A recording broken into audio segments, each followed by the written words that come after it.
Hello everybody, so today we're going to talk about stem mastering. So I have this session here which is a track called Last Hope by Sylvain Lemaire. And so we're not going to go through everything, but I just want to show you what stem mastering is and what the differences are between mixing and stem mastering. And obviously there is less things you can do in stem mastering, but still quite a lot. So I just want to show you a few tips. Now, number one thing with stem mastering is that obviously what you get is a bunch of groups. So what stem mastering is that the mix is already done, but instead of just exporting every single individual track like for mixing, you get already mixed groups, right? So we have pads, which is all the pad layers, for example. Then what we're gonna have is the guitars here, some drums, some basses, a bunch of basses together. So there is no rules on how many stems you can get, but usually it's between 10 and 20. So I would say the number one thing with stem mastering is that automation is going to be your friend, because you still have control over the individual key elements, such as bass lines, drums, harmonies, and leads. And having control over these main elements really gives you the ability to balance out these key things, you know? Because if you have the good balance between drums and bass, it will kind of feel right, it will glue correctly. So it's more about seeing the big picture first and trying to get the right balance between these key elements. An example here would be the basses, as you can see in the intro here. I'm just gonna play a bit of the track so you can get a better idea.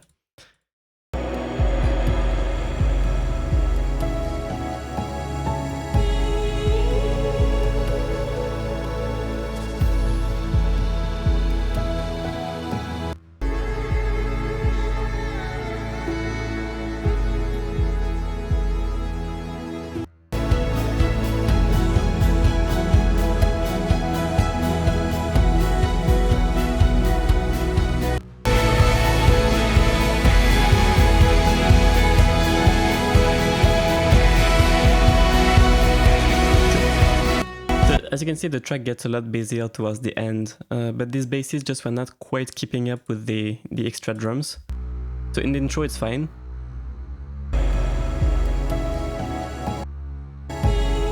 But then in the loud part it needs to keep up with all the mid-range from the guitars, the pads and all that stuff. So I had to get a bit more volume out of the basses. So you can see I have a bit of an automation here.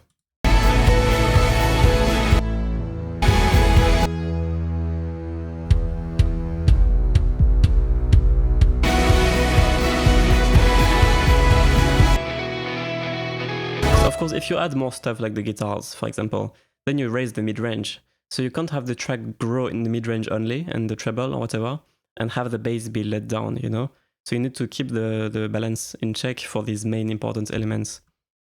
Now, of course, just because it's already mixed stems doesn't mean you can't do nothing. You can still do EQ, although you have to be careful because you might have several very different sounds on the same stem. So when you put EQ, unless you kind of disable the EQ in certain parts or adjust it, you need to be careful if you apply the EQ to the whole stem that you don't mess up certain areas. But an example would be, for example, here for these drums, these crashes, I have a bit of a harshness cut here, which was also valid for the orchestral symbol. I just wanted it to be a bit warmer, so that worked too. In that case, I just left the EQ everywhere. Same here, because I mean it's the same kind of sounds all the way through actually. So here there was a really sharp kind of attack that was poking too much, so I put a multi-band compressor with a very short attack and release to sort of multi-band limit with a very high ratio and knee to kind of multi-band limit some of these transients.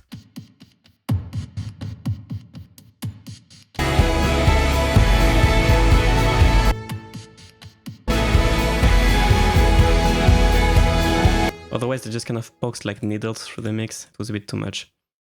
What else can I show you? Yeah, of course, you can EQ a little bit. For example, these guitars here. I mean, in many instruments of the track, there was this problem with the root note of the track kind of resonating too much. So because so many instruments are just kind of piled up on the root note, sometimes what you end up with is just a big resonance fest around this frequency.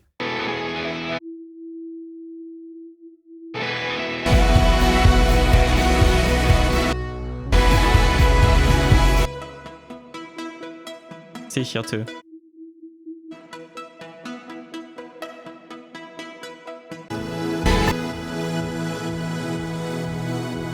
So here it's fine, it wasn't overbearing on the pads.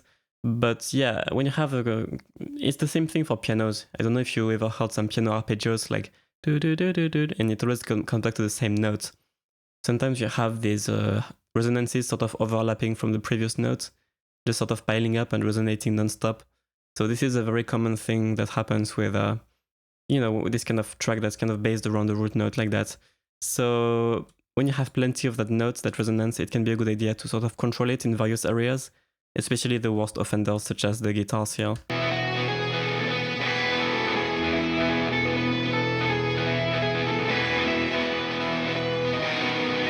Just making sure it's not muddying up the whole thing, especially since the track is very busy already.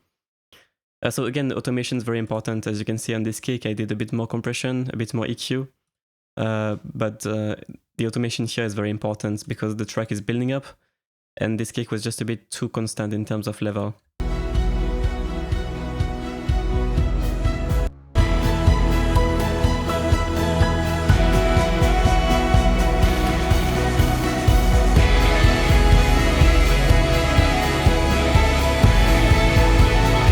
I mean, this automation is everything, If I didn't do that, it would feel too loud at the beginning, and it would feel too quiet at the end. So this rise was very important to sort of make the kind of the main elements keep up with each other.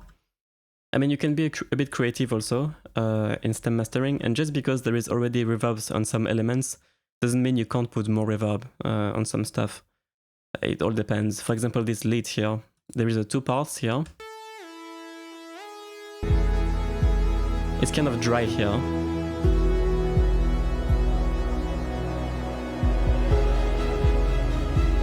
But then for the ending, I have it a lot wetter.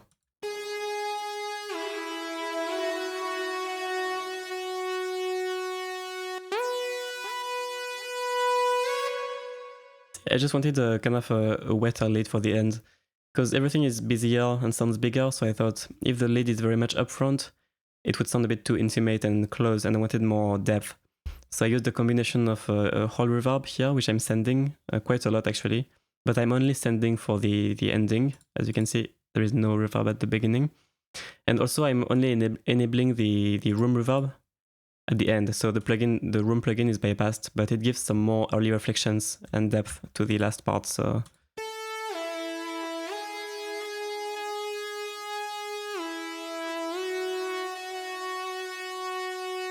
you see, it's kind of almost like a chorus. It's not a long tail, but it gives some width and kind of chorusing almost. So it just gives a very grand feel to the lead, but only for the end. I just wanted it a bit more intimate here for the middle part. And yeah, also, it's usually in mastering and stem mastering that you can play more with mid-side EQ to sort of fix some small issues, I would say. So here's one example. This kind of has everything actually. It has left to right EQ, stereo EQ, and mid-side EQ. So it's very small tweaks, but by default, this pad here was a bit too bright on the right side. So if I just play it.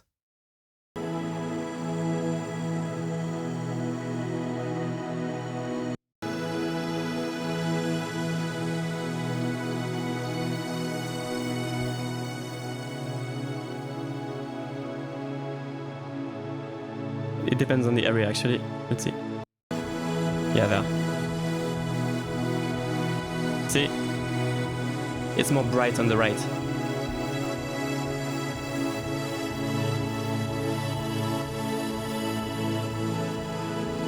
So this just kind of reestablishes a balance so that the treble doesn't poke too much in one ear. It's very subtle, but it does its thing,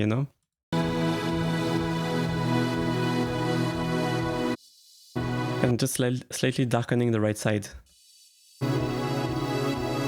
And now the side cut here is just because the low mids were just slightly too stereo enhanced, feeling almost kind of out of phase, but it's very light, There's this was too much.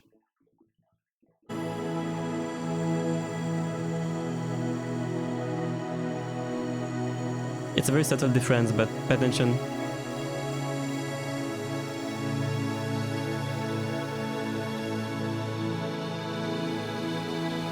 Of course, you can't go too far, and I still want the pass to be very wide. It's just that the width was sort of overly, almost out of phase, I would say, overly stereo enhanced, and it felt a little bit strange, so I fixed that. So yeah, because it's a bunch of things together, instead of, if you have one big stem like that and you want to very much lightly fine-tune things like that, you can with left-right EQ and mid-side. But again, with mid-side, be very careful because it's a tricky subject, I would say. It's very easy to overdo mid-side and just ruin your mix. So, and then a few things again, very light things. As you can see, the piano was already wet with a delay here.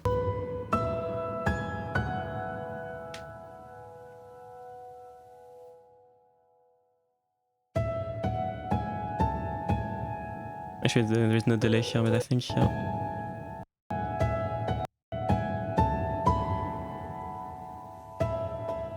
There. And there is already some verb on it, so I don't want to, muddy it too much.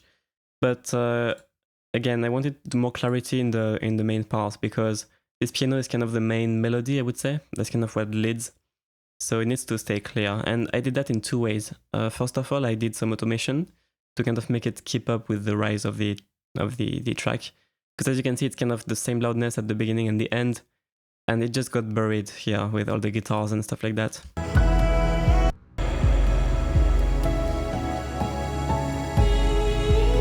And just in order to not cloud the mix too much and sort of get the piano clarity, but without having to raise the volume per se, I did some compression. So the compressor is actually off, but it's only on here for the ending. And see what it does is that it just adds a bit more attack.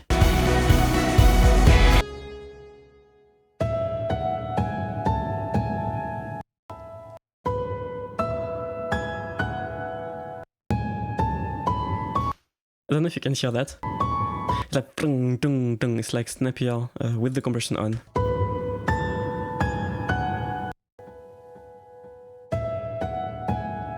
So when it's off here, it's more chill, and when it's on, it's more aggressive. So that means I can get my transients, I can get my piano to sort of hit and be heard without necessarily raising it too much and clouding the mix this way.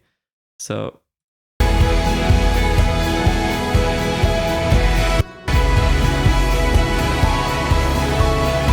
it's not very loud as well, but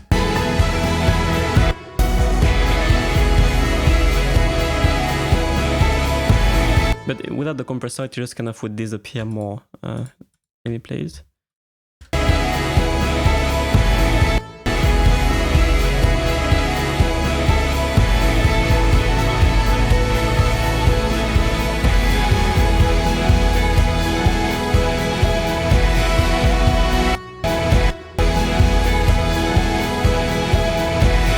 It kind of gives more clarity to each note. It's subtle, but it's there. And it also raises the tails, of course. So it technically kind of raises the delay here. So that second repeat here.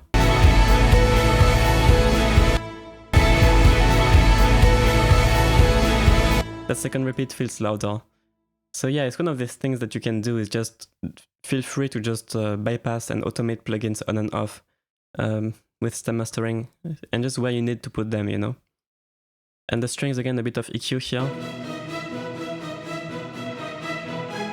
The strings were kind of fighting with the guitars for the high mid-range, so I just wanted them to be more smooth and have the guitars be more crunchy in that range.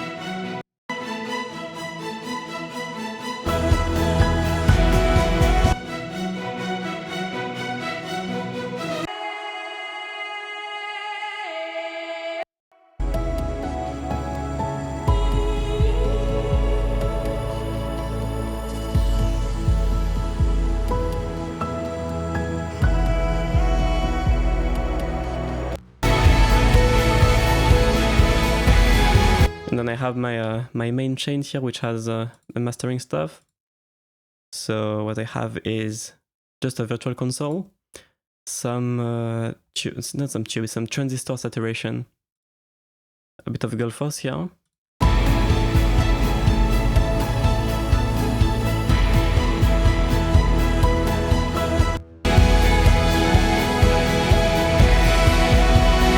Some bus compression.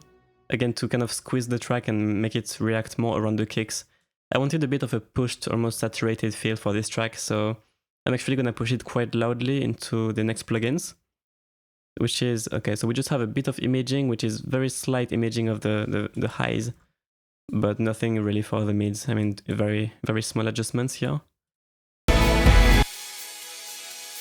A bit more of these highs. Tiny bit more stereo field. And then the big ones are the last plugins here, because I'm actually really pushing it into a clipper to get these kicks to saturate a little bit here.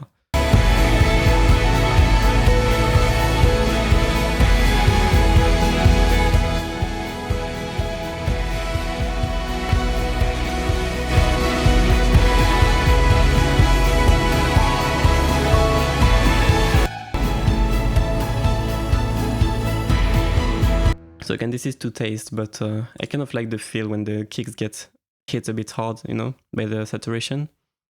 So yeah, you know, of course I'm doing my normal mastering stuff, and I'm still having a bit of a master EQ here, but I don't really have too much mastering EQ, and that's because I can do all the EQ tweaks on the individual level.